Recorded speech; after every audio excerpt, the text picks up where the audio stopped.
कि राधा बाबा पूरे दिन एक टीन शेड के नीचे बैठे रहते थे और भक्तजन सामने से उनका दर्शन करते थे। लेकिन सुबह सुबह आप 4 बजे उठ करके जब शौच के लिए जाते थे तब एक बूढ़ी मैया इनका दर्शन करने आती थी, और वो केवल दर्शन नहीं करती, पीछे पीछे बाबा के संग जाती। वो जहां जंगल झाड़ी में जाते बेचारे वहां पे भी उनका दर्शन करते। कुछ वैष्णवों ने देख लिया, उन्होंने मैया से कही, मैया तुमको शर्म नहीं आती है? बाबा सुबह सुबह बेचारे अपने नित्य नियम में जाते हैं, तुम वहां भी उनका दर्शन करती हो।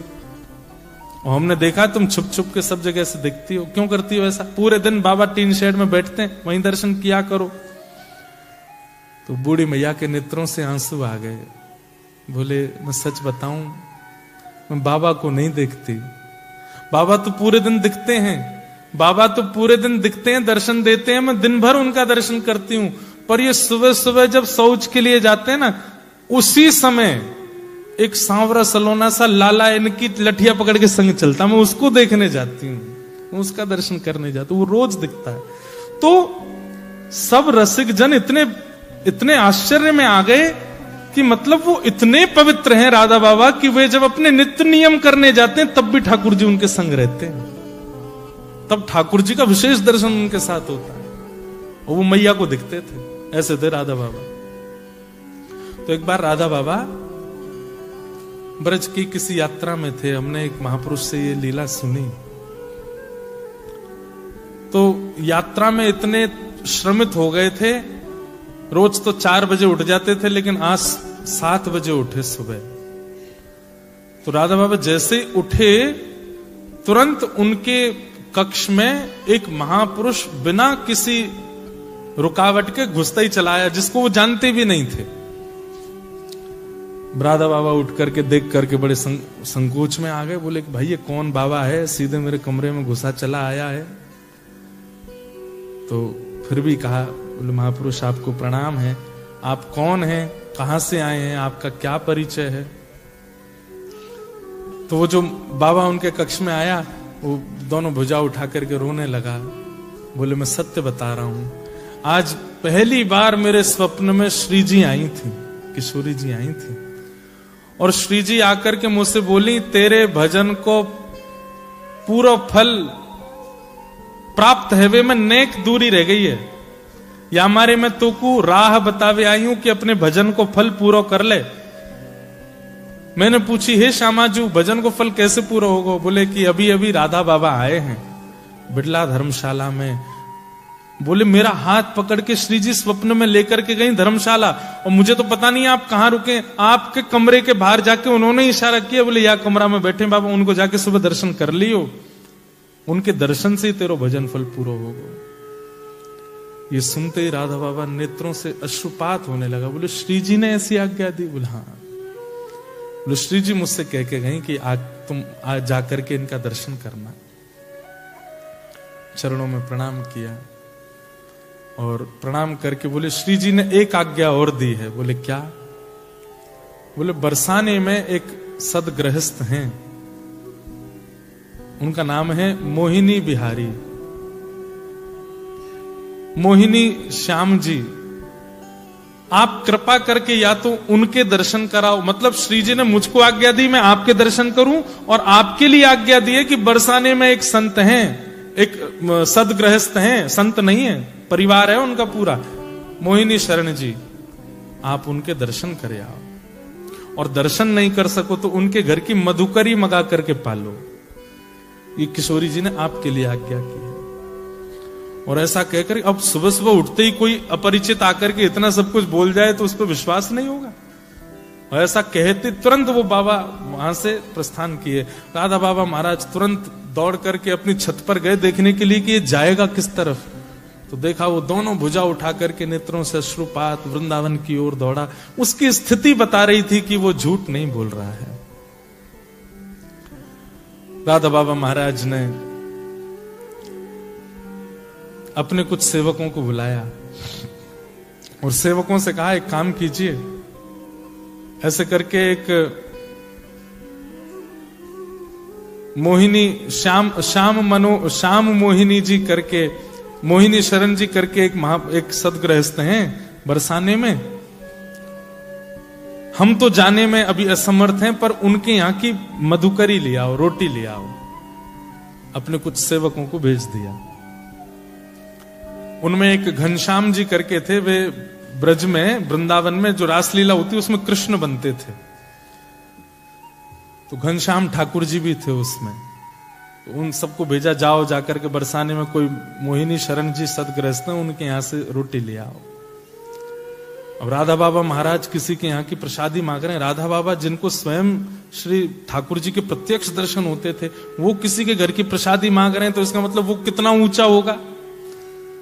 ये सब लोग बरसाने गए, और बरसाने में जाकर के इन्होंने पूछना शुरू किया ब्रजवासियों से, भैया यहाँ पे कोई सदगृहस्थ है, उसका नाम मोहिनी शरण करके है। तो सब नाम सुने और सुन के हंसे। बोले क्या काम है उससे? बोले उसके यहाँ की रोटी चाहिए। बोले किसके लिए? बोले राधा बाबा के लिए। तो लोग बाग सुनकर के हंसे और सिर पकड़ करके बोले, भैया ये क्या कर रहे हो तुम लोग? राधा बाबा जैसे महान संत को उसके घर की रोटी खिलाओगे? बोले हैं कौन? बोले बरसाने का एक पागल है, उससे कोई मिलता नहीं जुलता नहीं, उसको देख के बच्चे भाग जाते हैं, वो जिस गली में जाता है सब दुकानें बंद कर लेते, कहां से कब क्या उठा ले, पागल है। तो सेवकों ने सोचा राधा बाबा ने आज्ञा की है, लेके तो जानी है रोटी। बोले फिर भी बताओ ना कहां है घर? बता दिया सबने। बोले वहां रहता है, वो तो प्रसिद्ध पागल है, यहां का, चले जाओ। जैसे गए, घर पर पहुंचे तो घर की स्थिति देख करके बिल्कुल नहीं लग रहा है कि एक वैष्णव का घर है। वैष्णव के घर की पहचान अलग होती है। तुलसी का पौधा तो होगा, बाहर कुछ सातिया तो बना होगा, गैया का गोबर तो रखा होगा, ठाकुर जी की सेवा घर में हो रही होगी, दिव्य अगरबत्ती की सुगंध आ रही होगी। ऐसे वैष्णवों के घर की पहचान होती है। हम जिस घर में रुके हैं मेलबर्न में, उस घर का नाम है वृंदावन। और उस घर के जिस कमरे में हम रुके, उस कमरे का नाम है गोवर्धन। जहां भोजन बनता है ठाकुर जी का, उस भोजनालय का नाम है मैया की रसोई। जहां हमारे ठाकुर जी गिरधरलाल जी विराज रहे हैं, उस कक्ष का नाम है बरसाना। और जहां आकर के सब लोग बैठते हैं और बैठ कर के वार्ता करें, चर्चा करें, जो कुछ भी करें, उस स्थान का नाम है रास स्थल। अब सोचो कैसा सुंदर पूरा घर, पूरा ब्रज वृंदावन जैसा है। तो मतलब घर में जाकर के ये ना लगे कि यहाँ ठाकुर जी रेंट पे रहते हैं, बल्कि ये लगे मालिक रेंट पे रहते हैं, यहाँ के अधिकारी तो ठाकुर जी हैं। कई घरों में ऐसा लगता है ठाकुर जी रेंट पे रह रहे हैं, कि अलमारी में बैठे हैं। घर जाके ऐसा लगे कि मालिक रेंट पे रहते हैं, ठाकुर जी का अधिकार है। तो लेकिन यहां उल्टा था। जिनके घर से रोटी लाने के लिए कहा था, उनके घर में एक भी वैष्णव लक्षण नहीं थे। घर के भीतर जाकर के सबने हाथ जोड़ के कहा, बोले भैया ये मोहिनी शरण जी कहां हैं? बोले उनसे क्यों मिलना है आपको? बोले कि उनके हाथ से एक रोटी लेनी है हमको। बोले वो पड़े देख लो। तो खटिया चारपाई पे पड़े थे, दोनों पैरों में जूते पहन रखे थे, बूट, और एक के ऊपर एक ऐसे बूट रख करके बिल्कुल ऐसे दोनों पैर हिला रहे हैं, ये हाथ ऐसे धर के। और जिस चारपाई पे पड़े थे, वहां जो दीवार थी उस पर नेताओं के और पुराने जमाने के फिल्म सितारों के चित्र लगे हुए थे। ज्यादा पुरानी बात नहीं है ना। और बढ़िया उन्हीं को निहार रहे थे, ऐसे सिर अपने सहला रहे थे, ये है इनके हाथ से रोटी लेके जानी है। जितने गए उनके चित्त में आई, कहीं हम अपराध तो नहीं कर रहे? भैया एक बार बरसाने में और घूम के आ जाओ, कोई और तो नहीं है? कहीं इसके हाथ से रोटी ले जाके हमने राधा बाबा को खवाई दई, और कहीं उनके बने भय भाव जबरे नष्ट हो गए तो अपराध लगेगा हमको। या आचार विचार से कहां से लग रहा है कि इसके हाथ की रोटी? सब जगह एक राउंड और मार के आए बरसाने में। सबने कहा नहीं वही है, एक ही है बस, और कोई नहीं है। बोले पता नहीं कैसी लीला है। दो तीन तो भीतर गए नहीं, बोले हम तो नहीं जा रहे, हम तो पहले बाबा को भी सच्चाई बता देंगे, ले आओ रोटी तो लेके जानी है। तो अंदर रोटी लेने के, भैया आपको प्रणाम, जय श्री कृष्ण, जय श्री राधे। कहां से आ गए हो? सुबह सुबह आ गए, क्या बात है, क्या चाहिए? बोले अपने हाथ से रोटी दे दो। बोले ले लो रोटी, वहां भीतर से आ जाते हैं पता नहीं कहां कहां से मांगने के लिए। बोले नहीं आप अपने हाथ से दे दो। तो पहले तो 10 सुनाई, और 10 सुना करके फिर गए और रोटी दे दी, बोले ले जा। और ले करके वो सब लोग राधा बाबा के पास आए। राधा बाबा आपने ये बताई। अब वो बताते कि वो कैसे हैं, उनका आचरण, उनका रूप, उनका स्वरूप। इतने में तो बाबा ने रोटी ली और पहला उसका कवल तोड़ करके माथे से लगा के पा लिया, और जैसे ही रोटी मुख में धारण किए वो मधुकरी प्रसादी, नेत्रों से अविरल अश्रुधार गिरने लगे, दोनों भुजा उठ गई।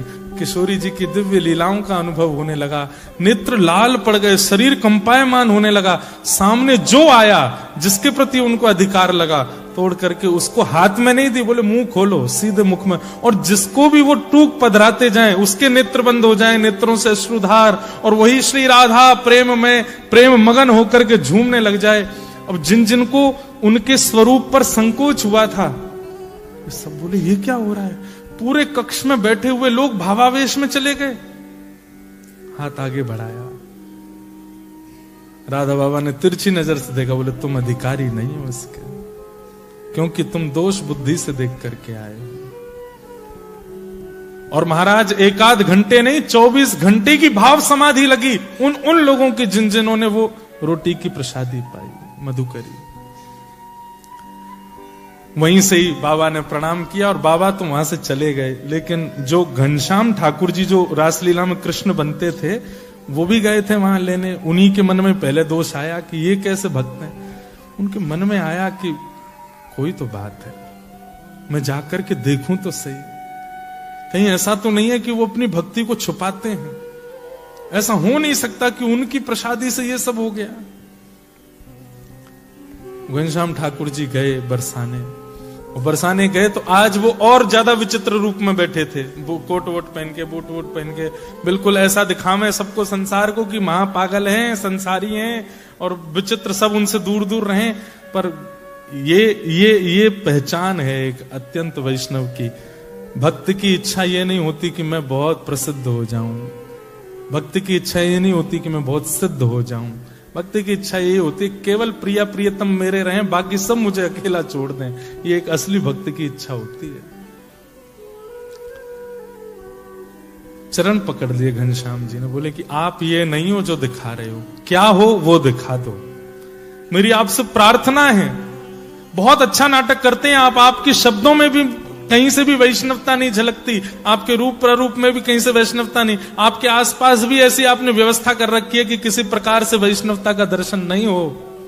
लेकिन मेरी आपसे प्रार्थना है, एक ब्रजवासी होने के नाते आपसे प्रार्थना कर रहा हूं, अपना असली रूप दिखाओ। तो पीछे जो चित्र लगे थे, उन सब चित्रों के मतलब जब प्रार्थना की तो नेत्रों से अश्रु आ गए। प्रेम का स्वभाव है, प्रेम का स्वरूप कितना भी छुपाओ छुपता नहीं, वो प्रकट हो जाता है। तो नेत्रों में जब अश्रु आए तो घनश्याम ठाकुर जी ने कहा, आप ये नहीं हो जो दिखा रहे हो, कौन हो वो दिखाओ। तो पीछे जो दीवार पे वो चित्र लगे थे फिल्म सितारे वगैरह के, वो वास्तव में एक लकड़ी की दरवाजा था। और जैसे ही उस दरवाजे को खोला तो वो एक झरोका था, एक बालकनी जैसी थी। और वो बालकनी ऐसी थी जहां से श्री किशोरी जी का रंग महल स्पष्ट दिखाई देता था। हाथ पकड़ करके ले गए घनश्याम ठाकुर जी का और दिखाया, बोले देखो वो हमारी श्री जी लाडली जी का भवन है। बोले हाँ। बोले देखना अब मैं पुकारूंगा और कुछ अनुभव होगा। और जैसे ही उन्होंने भुजा उठा करके कहा श्री राधा श्री राधा श्री राधा, एक दिव्य तेज प्रकट हो गया श्री ठाकुर जी किशोरी जी के बरसाने भवन में। और उस दिव्य तेज में सर्वांगीण अंग तो नहीं दिखा, लेकिन दिखा कि दिव्य तेज जैसे समाप्त हुआ तो वहां पर कोई सुंदर सी चुनरी पहन करके कोई एक सखी आई है, जिनका रूप ऐसा था, इतनी दूर से स्पष्टता नहीं हो रही थी। वो जो जिनके घर गए थे वो तो भुजा उठा करके नृत्य करने लगे। घनश्याम ठाकुर जी देख करके वहीं मूर्छित हो गए और मूर्छित होकर के चरण पकड़ लिए। बोले कि मुझे अनुभव करा दो। बोले कि अभी आपके चित्त में वैष्णवों के प्रति दोष भाव आ जाता है, पहले उस दोष भाव को दूर करो। कभी वैष्णव की आचार विचार कई बार वो इसलिए बनावटी रखते हैं कि हमारी भक्ति को नजर ना लगे, हम महासंसारी दिखाई दें सबको। इसलिए वैष्णव को परखने में राधा बाबा जैसे हो जाओ, जिन्होंने आपके द्वारा निंदा सुनी नहीं, उससे पहले प्रसाद पा लिया। ऐसी वैष्णवता जिस दिन आपके चित्त में आ जाएगी, आप जैसी बरसाना भवन की ओर देखोगे, श्री जी दिख जाएंगे। घनश्याम ठाकुर जी तो मगन हो गए, चरण पकड़ लिए, बोले कि बस अब आप कृपा करो। ये है वैष्णवता। और फिर घनश्याम ठाकुर जी फिर उसी भाव में रहने लगे। अब तो ऐसी स्थिति उनकी हो गई कि अब कोई वैष्णव नहीं भी है और वो राह में खड़ा खड़ा अगर कुछ दुष्पान कर रहा है या कुछ दुर्वस्तु धुआं जैसा उड़ा रहा है, वो उसको भी प्रणाम करते, बोले तुम जरूर अपनी भक्ति छुपा रहे हो, इसलिए ऐसे हो ना, मुझे पता है तुम। आप हंस तो गए, लेकिन वास्तव में बताएं, जब तक ये दृष्टि नहीं बनेगी आपको भगवत अनुभव नहीं होगा। ऐसी दृष्टि बन जाएगी, कोई दोष युक्त व्यक्ति अत्यंत देखो, ये तो भगवत कृपा हो जाएगी कि जो वास्तविक दोषी व्यक्ति है उसका परिचय आपको हो जाएगा। लेकिन जिसमें दोष नहीं है, जो केवल दोष का आडंबर कर रहा है, उसके प्रति आपके सहज भावना हो जाएगी कि ये तो इनका केवल बाह्य प्रकाश है, भीतर से तो ये परम भक्त है।